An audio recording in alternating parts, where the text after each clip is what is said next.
বাপজানরা, ও যুবক ভাইরা, ইবাদত করার কথা আমার আল্লাহ বলেছেন ইবাদত। এই মাহফিল শোনাও ইবাদত, কুরআন তেলাওয়াত শোনাও ইবাদত, কুরআন তেলাওয়াত করাও ইবাদত। আল্লাহ রাব্বুল আলামিন দুনিয়ার জমিনে পাঠাইয়া দিয়া আমাদের জন্য 5 ওয়াক্ত নামাজ ফরজ করে দিয়েছেন। কয় ওয়াক্ত? 5 ওয়াক্ত নামাজ ফরজ করে দিয়েছেন।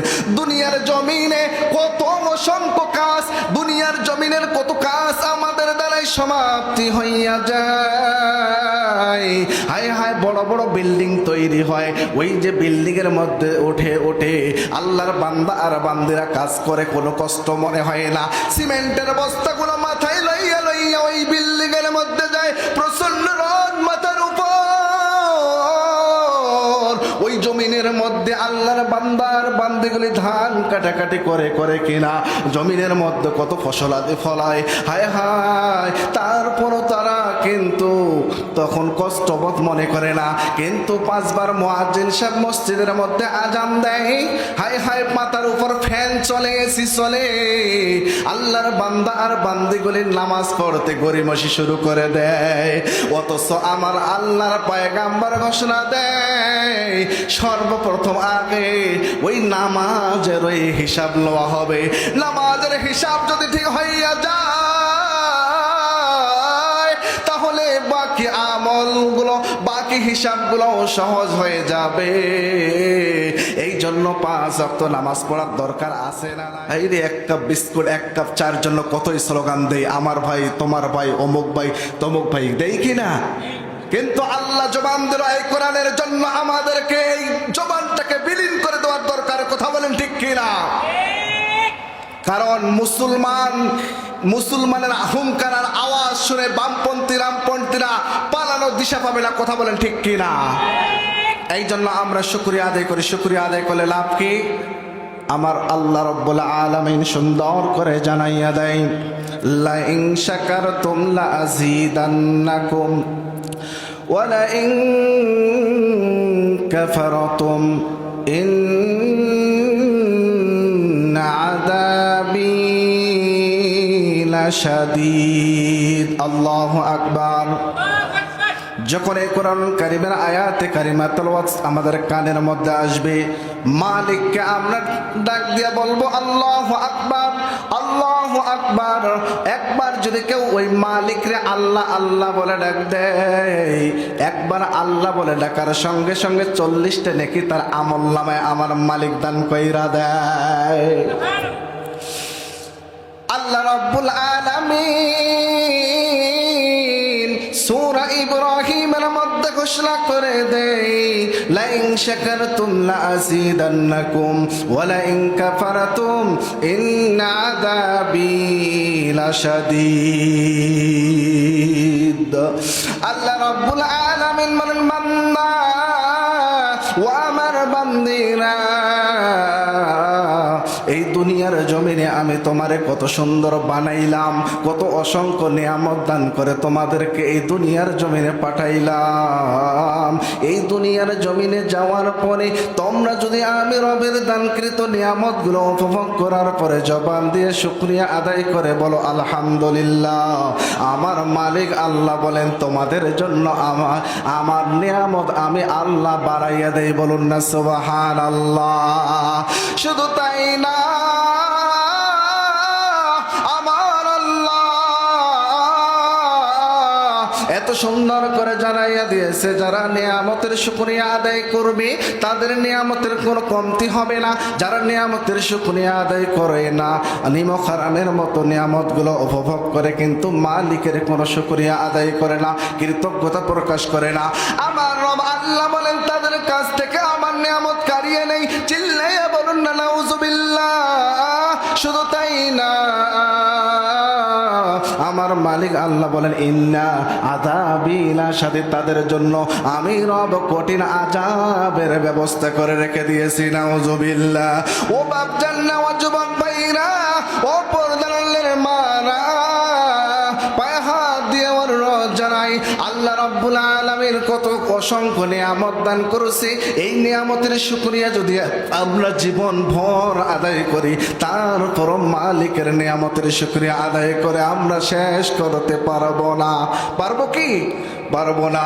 দিন শেষে মাস শেষে আমাদের বাড়ির দরজার মধ্যে বিলের কাগজ নিয়ে করাঘাত করে এই লাইট জ্বালানোর কারণে, কথা বলেন ঠিক কিনা? আমাদের জন্মের পর থেকে মৃত্যু পর্যন্ত আল্লাহ দুইটা লাইটের ব্যবস্থা করে দিয়েছেন। কিয়ামত পর্যন্ত কারো দরজায় কি বিলের কাগজের নিয়ে করাঘাত করছে? দুইটা লাইট মানে দুইটা চক্ষুর ব্যবস্থা আল্লাহ করে দিয়েছে। এই চক্ষু দিয়া আমরা এই পৃথিবীর অসংখ্য নিয়ামত রাজি আমরা দেখি। হায় হায়, যদি চক্ষু না থাকতো আল্লাহর এত সুন্দর পৃথিবী দেখতে পারতাম না। মায়ের চেহারা দেখতে পাইতাম না, বাবার চেহারা দেখতে পাইতাম না, কাবা ঘরটা কেমন কেমন এটাও দেখতে পাইতাম না, নবীজির রওজা বা কেমন এটাও দেখতে পাইতাম না। হায় হায়, আমার মালিক আল্লাহ কত নিয়ামত দান করলেন। এমন একটা কিতাব আমাদেরকে দান করেছেন, এই কিতাবটা হলো কোরআন। হায় হায়, এই কোরআন অনুযায়ী যদি কেউ দুনিয়ার জমিনে তার জীবনটা পরিচালনা করতে পারে। আজকে আমরা যখন মার্কেটে যাই মোবাইল কেনার জন্য, মোবাইলের সাথে একটা বই দেয়, ক্যাটালগ বুক দেয়। এসি কিনতে গেলেও একটা বই দেয়। কেন দেয়? যদি আমরা এই বইটা ফলো কইরা এসিটা চালাই, আমরা এই বইটা ফলো কইরা যদি আমরা ওই মোবাইলটা চালাই, খেয়াল করে দেখবেন ওই মোবাইলটার টেকসই একটু হলেও বাড়বে। কথা বলেন ঠিক কিনা? আবার আল্লাহ এই 3.5 হাত বডিটা এই দুনিয়ার জমিনে পাঠাইয়া দিয়া আমাদের জন্য একটা কিতাব দিয়েছে, একটা বুক দিয়েছে, একটা বই দিয়েছে। এই বইটা হলো কুরআনুল কারীম। এই কুরআনুল কারীম অনুযায়ী যদি কেউ তার জীবনটা সুসজ্জিত করতে পারে, জীবন পরিচালনা করতে পারে, আমার আল্লাহ বলে দিয়েছেন বান্দা মরতে দেরি, তার জান্নাত পাইতে দেরি হবে না। চিল্লায়া কন্না সুবহানাল্লাহ, সুবহানাল্লাহ। এই কালামে হাকিম থেকে একটু আয়াতের অংশ আমি তেলাওয়াত করেছি। খুব অল্প সময় আমি আপনাদের কাছ থেকে দোয়া নিয়ে বিদায় নেব। শুধুমাত্র দোয়া নেওয়ার জন্য আপনাদের সামনে উপস্থিত হওয়া। হায় হায়, আমার আল্লাহ কত সুন্দর করে জানাইয়া দেয়, ওয়াবুদুল্লাহ ওয়াবুদুল্লাহ ওয়াবুদুল্লাহ। তোমরা ইবাদত করো। আজকে আমরা এই আশুরার দিনে এই জায়গায় এসেছি কেন এসেছি? আমরা ওয়াজ মাহফিল শোনার জন্য এসেছি। যা কিছু হবে আলোচনা আমরা সেগুলো শুনে আমল করব। আমার আল্লাহ এটাও একটা ইবাদতের মধ্যে পড়ে যায়। আল্লাহ বলেছেন ওয়াবুদুল্লাহ, এটাও নফল মুস্তাহাব আমল। যদি কেউ ফজরের নামাজ জামাতের সহিত আদায় করতে পারে, সারা রাত্রির ইবাদতের সওয়াব আমার আল্লাহ বান্দা বান্দির আমল নামায় দান কইরা দিয়া দেবে। বলুন না সুবহানাল্লাহ। ও বাপজানরা, ও যুবক ভাইরা, ইবাদত করার কথা আমার আল্লাহ বলেছেন ইবাদত। এই মাহফিল শোনাও ইবাদত, কোরআন তেলাওয়াত শোনাও ইবাদত, কোরআন তেলাওয়াত করাও ইবাদত। আল্লাহ রাব্বুল আলামিন দুনিয়ার জমিনে পাঠাইয়া দিয়া আমাদের জন্য 5 ওয়াক্ত নামাজ ফরজ করে দিয়েছেন। কয় ওয়াক্ত? 5 ওয়াক্ত নামাজ ফরজ করে দিয়েছেন। দুনিয়ার জমিনে কত অসংখ্য কাজ, দুনিয়ার জমিনের কত কাজ আমাদের দ্বারাই সমাপ্তি হইয়া যায়। হায় হায়, বড় বড় বিল্ডিং তৈরি হয়, ওই যে বিল্ডিং এর মধ্যে ওঠে আল্লাহর বান্দা আর বান্দিরা কাজ করে, কোনো কষ্ট মনে হয় না। সিমেন্টের বস্তাগুলো মাথায় লইয়া ওই বিল্ডিং এর মধ্যে যায়, প্রচন্ড রোদ মাথার উপর। ওই জমিনের মধ্যে আল্লাহর বান্দার বান্দিগুলি ধান কাটাকাটি করে কিনা, জমিনের মধ্যে কত ফসল আদি ফলায়। হায় হায়, তারপরও তারা কিন্তু তখন কষ্টবোধ মনে করে না। কিন্তু 5 বার মুয়াজ্জিন সাহেব মসজিদের মধ্যে আজান দেয়, হায় হায়, মাথার উপর ফ্যান চলে, এসি চলে, আল্লাহর বান্দা আর বান্দিগুলির নামাজ পড়তে গড়িমসি শুরু করে দেয়। অথচ আমার আল্লাহর পয়গাম্বর ঘোষণা দেয় সর্বপ্রথম আগে ওই নামাজের ওই হিসাব লওয়া হবে। নামাজের হিসাব যদি ঠিক হইয়া যায়, তাহলে বাকি আমলগুলো, বাকি হিসাবগুলো সহজ হয়ে যাবে। এই জন্য 5 ওয়াক্ত নামাজ পড়ার দরকার আছে না নাই? 5 ওয়াক্ত নামাজ পড়তে গেলে কোরআন লাগে। এই কোরআন লাগে, কোরআন ছাড়া কিন্তু নামাজ হয় না। এখন আমাদের অনেকের বলবে, হুজুর আমরা তো কোরআন শিক্ষা করতে পারি নাই, কোরআন তেলাওয়াত করতে পারি না। নামাজ পড়তে গেলে অন্তত পক্ষে সূরা ফাতিহা বাদে 4টে সূরা লাগে। মুরব্বী বাবার যারা আছে তাদের তো মাদ্রাসায় ভর্তি হওয়ার মতো কোনো সুযোগ নাই। এই যে ফুরকানিয়া মাদ্রাসা আমাদের সন্তানগুলিরে সকালবেলা করে যদি পাঠিয়ে দেই, এই সন্তানগুলো কোরআনের শিক্ষা লাভ করবে। আর যারা মুরব্বী বাবা আছে এরা তাবলীগ জামাতে যাইয়া 3 দিন করে সময় দিয়া সুন্দর করে ওই যে সূরাগুলো শিক্ষা লাভ করবে। বলুন না আল্লাহু আকবার। তাহলে কি হবে?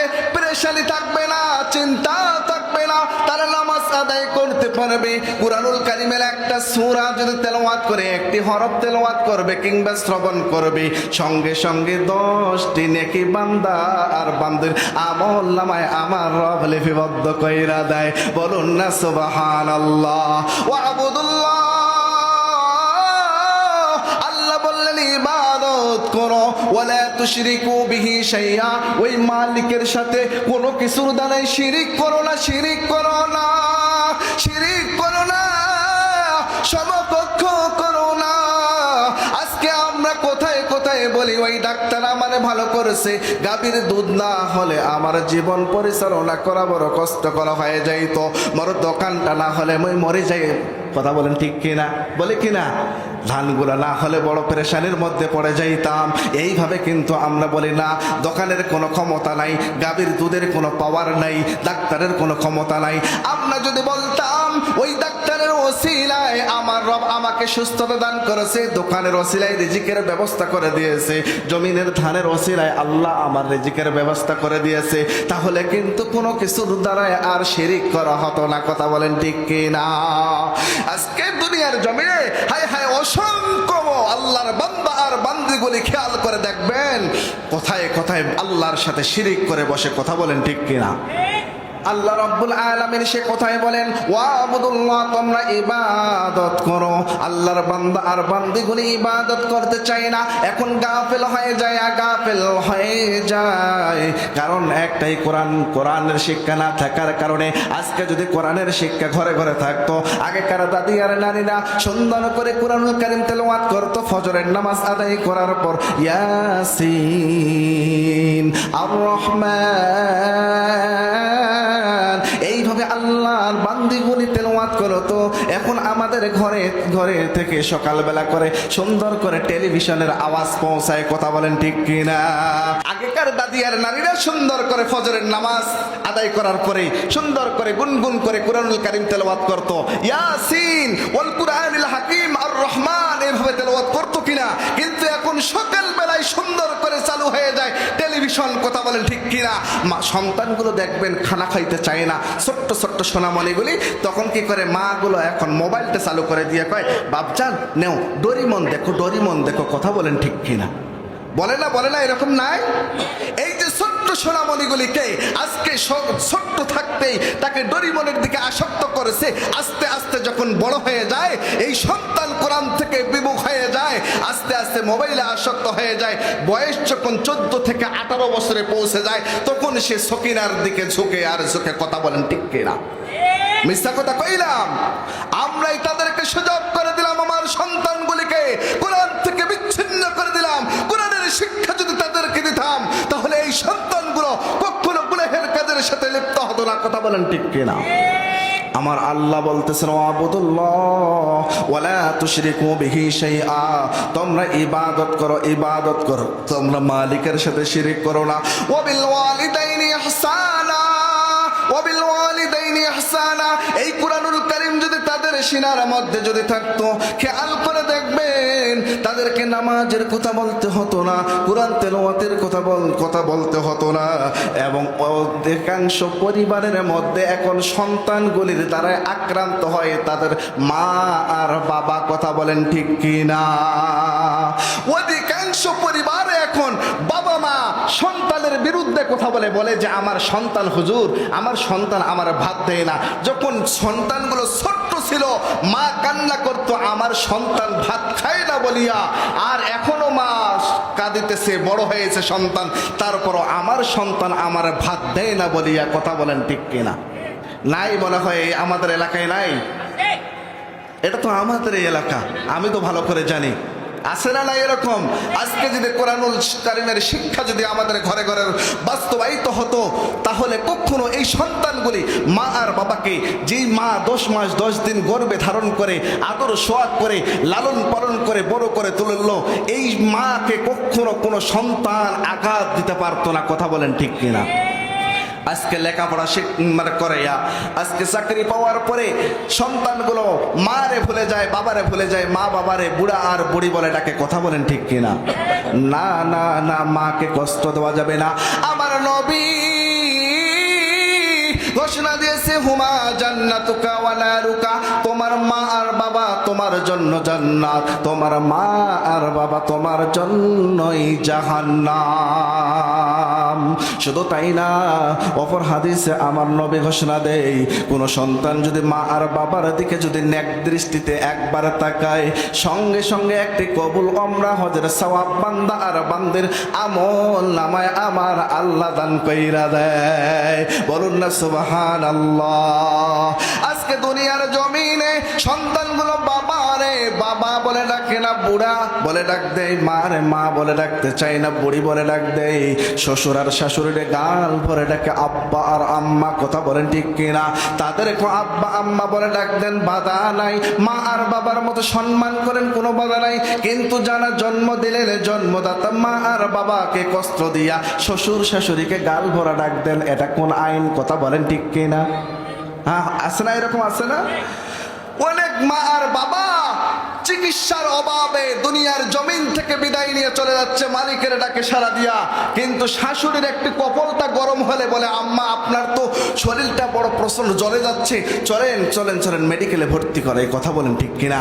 কিন্তু মা যখন সকালবেলা বলে, বাবা আমার ওষুধ শেষ হয়ে গেছে, বলে তুমি আর কতদিন জ্বালাবা, তুমি না মরা পর্যন্ত আমার শান্তি হবে না। বলে না? না বলে না? না না, আমরা কেউ এইভাবে মাকে বলবো না, বাবারে বলবো না, এইভাবে আমরা কেউ কষ্ট দিব না। পায়ে হাত দিয়ে অনুরোধ জানাই, প্রখ্যাত সাহাবী আলকামা রাদিয়াল্লাহু তাআলা আনহুর জীবনী তালাশ করে দেখি, ওই আলকামা রাদিয়াল্লাহু তাআলা আনহু মৃত্যু শয্যায় পড়ে যায়। মৃত্যু শয্যায় পড়ে গেছে, আলকামার স্ত্রী দৌড়িয়ে যায় আল্লাহর পয়গাম্বরের কাছে, ওগো পয়গাম্বর, আমার স্বামী আলকামা মৃত্যু শয্যায় পড়ে গেছে, কিন্তু তার জবান দিয়ে কালিমা বের হয় না, তার জবান দিয়ে তাসবিহ তাহলিল বের হয় না। আল্লাহর পয়গাম্বর একথা শোনার পরে চিন্তায় পড়ে যায়, হায় হায়, আলকামা তো একজন বড় সাহাবী, আলকামা বড় একজন সাহাবী, সে ইবাদত করে, নামাজ পড়ে, রোজা রাখে, দান খয়রাত করে, কিন্তু কেন কেন মৃত্যু শয্যায় এমন অবস্থা হলো? আল্লাহর পয়গাম্বর এভাবে চিন্তায় পড়ে যায়, কয়েকজন সাহাবীকে ওই আলকামার ঘরের দিকে পাঠাইয়া দেয়, যাও না যাও, তোমরা যাও, একটু তাকে কালিমা তালকিন করাও, একটু জিকির করাও, তাসবিহ তাহলিল পাঠ করাও। এইভাবে আলকামার গৃহে যাইয়া ওই বেলাল রাদিয়াল্লাহু তাআলা আনহু সহকারে কয়েকজন সাহাবীরা যায়। সাহাবীরা যাওয়ার পরে বেলাল রাদিয়াল্লাহু তাআলা আনহুকে এই কালিমা পাঠ, আলকামা রাদিয়াল্লাহু তাআলা আনহুকে কালিমা পাঠ করায়, তাসবিহ তাহলিল পাঠ করায়, কিন্তু না না না না, তার জবান দিয়ে কোনো কিছু যখন বের হয় না, আল্লাহর পয়গাম্বরের কাছে ফিরে এসে বলে, ওগো পয়গাম্বর, না না, আলকামার জবান দিয়ে কোনো কিছুই তো বের হয় না। আলকামার এই কথা অবস্থা শুনিয়া আল্লাহর পয়গাম্বর চিন্তায় পড়ে যায়। এক পর্যায়ে বলে, তোমরা যাও তো যাও, আলকামার গৃহে প্রবেশ করো, যাইয়া দেখো না তার বাবা কিংবা মা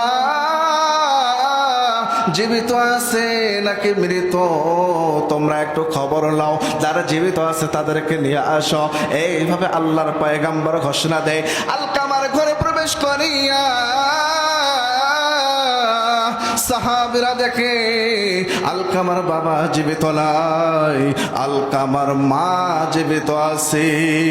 এই দুনিয়ার জমিনে যার বাবা নাই, ও যুবক ভাই একটু ভালো করে খেয়াল করেন, ও মুরব্বী বাবারা, পর্দার মা বোনরা ভালো করে একটু খেয়াল করেন, যার মা নাই, যার বাবা নাই, তার মতো বড় অসহায় আর কেউ নাই। কথা বলেন ঠিক কিনা? মারে মা মা বলে ডাকতে পারে না। আজকে এই মাহফিল থেকে হায় হায় মায়ের জন্য, যার মা পয়সা আছে, একটু বাদাম ভাজা কিংবা স্বাদ মিশালে নিয়ে যাইয়া মা আর সন্তান একসাথে বৈশা বৈশা খাবে, বাবা আর সন্তান একসাথে বৈশা বৈশা খাবে। কিন্তু যার মা নাই, যার বাবা নাই, ওই ঘরে প্রবেশ করিয়া মায়ের বিছানার দিকে তাকাইয়া সন্তানগুলো ওছরে কান্না করবে, আল্লাহ আমার মা নাই, আল্লাহ আমার মা যদি আজকে বাঁচা থাকতো, আজকে একটু হলো মায়ের হাতে রান্না খাইতে পারতাম। কথা বলেন ঠিক না বেটি? হায় হায়, সন্তানগুলো মায়ের কবরের পাশে দাঁড়িয়া, বাবার কবরের পাশে দাঁড়াইয়া সূরা ফাতিহা ইখলাস পড়িয়া দুই চোখের পানি ছাড়িয়া দিয়া যদি দোয়া করতে পারে, আমার মালিক আল্লাহ ঘোষণা দেয় এই সন্তানের চোখের পানি গাল পর্যন্ত আসতে দেরি, কিন্তু আমি রব তার দোয়া কবুল করতে দেরি করব না। লিল্লাহে তাকবীর, নারায়ে তাকবীর। আমার মালিক আল্লাহ ঘোষণা দেয়, কিন্তু সন্তানগুলি তো নামাজই পড়ে না, বাবার জন্য কেমনে দোয়া করবে? রব্বির হামহুমা কামা রব্বায়ানি সগীরা। মায়ের জন্য কেমনে দোয়া করবে? রব্বির হামহুমা কামা রব্বায়ানি সগীরা। পায়ে হাত দিয়ে অনুরোধ জানাই, ওই যে আলকামার ঘরে গিয়ে দেখে তার মা ছাড়া আর কেউ জীবিত নাই, তার বাবা মারা গেছে। আল্লাহর পয়গাম্বর বলে, তার মারে আমার কাছে নিয়ে আসো। আল্লাহর পয়গাম্বরের কথা শুই না, আলকামার মারে আল্লাহর পয়গাম্বরের কাছে আনা হলো। আল্লাহর পয়গাম্বরের কাছে আনার পরে আল্লাহর পয়গাম্বর জিজ্ঞাসা করলেন, ও বুড়িমা, আলকামা তোমার সন্তান নাকি? বলে হ্যাঁ আমার ছেলে। বলে কেমন আলকামা, কেমন ব্যক্তি? বলে হ্যাঁ ভালো। বলে আলকামার আচরণ কেমন? কয় আলকামা ভালো একজন ব্যক্তি, নামাজি ব্যক্তি, পরহেজগার ব্যক্তি। আল্লাহর পয়গাম্বর যখন এভাবে জিজ্ঞাসা করছে, আলকামার মাও জবাব দিয়েছে সেইভাবে।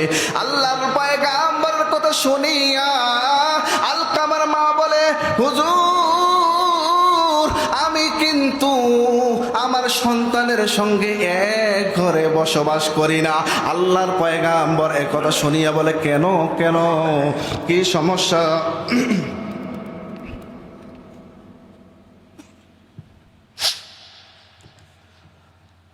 আলকামার মা যখন এইভাবে বলেছেন, আল্লাহর পয়গাম্বর বলেন, কেন কেন আলকামার সঙ্গে এক ঘরে থাকা হয় না? বলে না না, আমি আলকামার সঙ্গে এক ঘরে বসবাস করি না। এইরকম এই দুনিয়ার জমিনে আছে না নাই? সন্তান এক বাড়িতে থাকে আর মা বাবা আরেক বাড়িতে থাকে। অনেক সন্তানের মা আর বাবা বৃদ্ধাশ্রমে থাকে। কথা বলেন ঠিক কিনা? সন্তান শহরের মধ্যে ভাড়া বাড়িতে থাকে আর মা আর বাবা কুড়ে ঘরে বসবাস করে। সন্তান রং বেরঙ্গের খাবার খায়, মা মরিচের ভর্তা দিয়ে ভাত খায়, সন্তান তালাশও করে না। আছে না নাই? অথচ ছোট্ট যখন ছিলাম, বাবারে কিংবা মারে পাশের বাড়ির চাচি কিংবা আন্টি একটা আপেল খাইতে দিয়েছে, মা সুন্দর করে শাড়ির আঁচলের মধ্যে বেঁধে রেখেছে। কথা বলেন ঠিক কিনা? বলে বাবু কেন খাও না, বাবু কেন খাও না?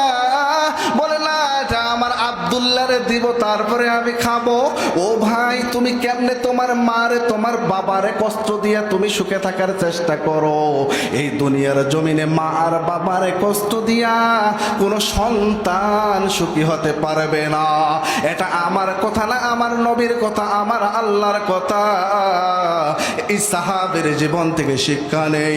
আলকামার মা যখন বলেছে কথা, আলকামার মায়ের কথা শুনিয়া আল্লাহর পয়গাম্বর যখন প্রশ্ন করছে কেন কেন, বলে হুজুর আলকামা তার স্ত্রীর কথা শুই না আলকামা লাঠি দিয়ে আমার শরীরে আঘাত করেছে। নাউজুবিল্লাহ। আলকামা আমার শরীরে আঘাত করেছে। এই দুনিয়ার জমিনে এরকম হাজার যুবক ভাই রয়েছে, মায়ের চুল ধইরা ঘর থেকে বের করে দেয়, বাবারে লাঠি দিয়ে আঘাত পর্যন্ত করে। কথা বলেন ঠিক কিনা? ও বাপজানরা, ও যুবক ভাইরা, এরকম লাগ যেন হয় আমাদের পরিবর্তন আনতে হবে। পরিবর্তন না আসলে কিন্তু আমাদের ঠিকানা জাহান্নাম ছাড়া কোনো উপায় নাই। এইভাবে যখন বলছে, হায় হায়, আলকামার মা দু চোখের পানি ফালাইয়া এইভাবে হাত থেকে একটু কাপড়টা টেনে আল্লাহর পয়গাম্বর কয়, হুজুর দেখেন এই জায়গায় আলকামা আমারে আঘাত করেছে। এইভাবে পায়ের দিকে একটু কাপড় তুলে দেখাইয়া বলে, আলকামা আমার এই জায়গায় আমারে আঘাত করেছে। তার স্ত্রীর কথাগুলো শুই না, এই জন্য আমি আমার আলকামার প্রতি নারাজ। আল্লাহর পয়গাম্বর বলে, ওগো বুড়ি মা, আপনার সন্তানটারে আপনি মাফ কইরা দিন। আলকামার মা বলে, না না, আমি আমার আলকামারে মাফ করব না। দেখেন কতটা কষ্ট পেয়েছে একজন মা। মা কষ্ট পাওয়ার কারণে সন্তানরে মাফ করতে চায় না। এইভাবে যখন বলা হয়, কিতাবের মধ্যে পাওয়া যায় আল্লাহর পয়গাম্বর সাহাবীদেরকে বলে, যাও না যাও, তোমরা যাও, কিছু সংখ্যক লাকড়ি একত্রিত করো, কিছু লাকড়ি একত্রিত করো, কিছু খড়ি এক জায়গায় করো। এইভাবে যখন বলেছে, কিছু লাকড়ি এক জায়গায় করিয়া একত্রিত করিয়া যখন ঢিপ করা হয়েছে, আলকামার মা জিজ্ঞাসা করে, হুজুর এই লাকড়ি দিয়ে কি হবে? বলে, এই লাকড়ি দিয়ে আগুন জ্বালানো হবে। এ আগুন জ্বালাইয়া কি হবে? এ আগুনের মধ্যে আলকামারে নিক্ষেপ করে দেওয়া হবে। এই কথা যখন শুনেছেন, মা চিৎকার দিয়া বলে, না না না হুজুর, না না, আমি আমার আলকামারে মাফ কইরা দিলাম। বলুন না সুবহানাল্লাহ। এ কথা যখন বলেছে, সঙ্গে সঙ্গে আলকামার জবান দিয়া বের হয়েছে, সকলে পাঠ করি, আশহাদু আল্লাহ ইলাহা ইল্লাল্লাহু ওয়া আশহাদু আন্না মুহাম্মাদান আবদুহু ওয়া রাসূলুহু। দেখেন, মা একটু নারাজ হয়েছে তো আল্লাহ পাক রব্বুল আলামিন দুনিয়ার জমিনে সাহাবীর জবান বন্ধ করে দিয়েছে। আমরা তো সলিমউদ্দিন আর কলিমউদ্দিন। কথা বলেন ঠিক না বে ঠিক? আমাদের অবস্থা কেমন হবে? এই জন্য আমরা সকলেই আজকে এই জায়গা থেকে ইস্তেগফার করে ঘরে ফিরবো, মা আর বাবার হাত ধরে মাপ চাইবো, মা আমি ভুল করেছিলাম, আর কোনোদিন আপনারে কষ্ট দেব না। পারবো না। মা বোনদের জন্য 4টি কাজ দিয়ে বিদায় নিচ্ছে, আমার সময় শেষ। মা আর বোন যারা এসেছে, এ মা আর বোনরা যদি 4টি কাজ করতে পারে, জান্নাতের 8টি দরজা তাদের জন্য আমার আল্লাহ খুইলা দিবেন। বলুন না সুবহানাল্লাহ। 1 নাম্বার হলো নামাজ তারা সময় মতো 5 ওয়াক্ত নামাজ আদায় করবে। আর 2 নাম্বার হলো রমজানুল মোবারক মাসে রোজা রাখবে। মা আর বোনরা কিন্তু এখন নামাজ আদায় করতে চায় না। কথা বলেন ঠিক কিনা? তারা সিরিয়াল আর মোবাইল ইউটিউব নিয়ে ব্যস্ত হয়ে গেছে। মা কত সময় নষ্ট করে দিয়েছে, আর না, হায়াতের জিন্দগি কখন যেন শেষ হয়ে যায়, মালাকুল মৌতের ফেরেশতা দরজায় যখন কখন যেন পরাঘাত করে, কারোর জানা নাই। আমরা 5 ওয়াক্ত নামাজ পড়বো, রমজানুল মোবারক মাসে রোজা রাখবো। তারা রোজা একটু ভালো আদায় করে, কারণ কি জানেন? স্বামীর সাথে যদি একটু কথা কাটাকাটি হয়, খেয়াল করে দেখবেন 1 সপ্তাহ পর্যন্ত তারা ভাত না খেয়ে থাকে। কথা বলেন ঠিক কিনা? মুখটা হফ করে থাকে, বিছানা বালিশ পর্যন্ত আলাদা করে। কথা বলেন ঠিক কিনা? শুধু তাই না, 3 নাম্বার পর্দার কথা বলা হয়েছে। পর্দার কথা কে বলবো? হায় আফসোস, আমার ঘরের সন্তানগুলিরই ছোট্ট থেকে বড় হচ্ছে, মেয়েগুলির আমরা জিন্সের প্যান্ট, সাইড কাটা প্যান্ট আমরা নিজেরাই তার শরীরে লাগিয়ে দিচ্ছি, গেঞ্জি লাগিয়ে দিচ্ছি, উড়না তো না বললেই চলে। কথা বলেন ঠিক কিনা? আগেকার দাদি আর নানিরা সুন্দর করে মাথা দিয়ে ঢাকতো। কথা বলেন ঠিক কিনা? নাক পর্যন্ত ঢেকে নিত। এখনকার আমাদের মা আর বোনদের, আমার ঘরের মেয়েদের অবস্থা এমন হয়ে গেছে, উড়না ডিজিটাল কায়দায় নেয়। কথা বলেন ঠিক কিনা? এভাবে কথা বলেন, এরকম করে নেয় না? শুধু তাই না, আরেকটা কাঠিন দেখেন, এই যে এইভাবে নিছে, অন্য দিয়ে যেগুলো ঢাকবে সেগুলো ঢাকানা দিয়ে গলার মধ্যে লাগাইয়া দেয়। কথা বলেন ঠিক কিনা? শুধু তাই না, আরেকটা সিস্টেম, তারা একদিকে ঢাকা একদিকে ফাঁকা, মানুষকে দেয় টাটা, রাস্তাঘাটে ধরে হাঁটা। কথা বলেন ঠিক কিনা? মা বিরোধিতা করার জন্য আসি নাই। আমি তো আপনার সন্তান, আপনার নাতি, আপনার ভাতিজা। আজকে দেখেন আপনার দামি জিনিস, আপনার ইজ্জতটাকে আপনি আবরুদ্ধ করেন একমাত্র আপনার স্বামীর হক, এগুলো আপনি মানুষকে কেন দেখিয়ে বেড়াবেন? পর্দা করব। 4 নাম্বার হলো স্বামীর খেদমত। এই স্বামীর খেদমত, স্বামীর কথা মতো যদি আমরা চলতে পারি তাহলে অবশ্যই অবশ্যই আমরা জান্নাতে যাব। এখন স্বামীর খেদমত করবে কেন? না করার কারণও আছে, যৌতুক ছাড়া কেউ বিয়ে করতে চাই না। কথা বলেন ঠিক কিনা?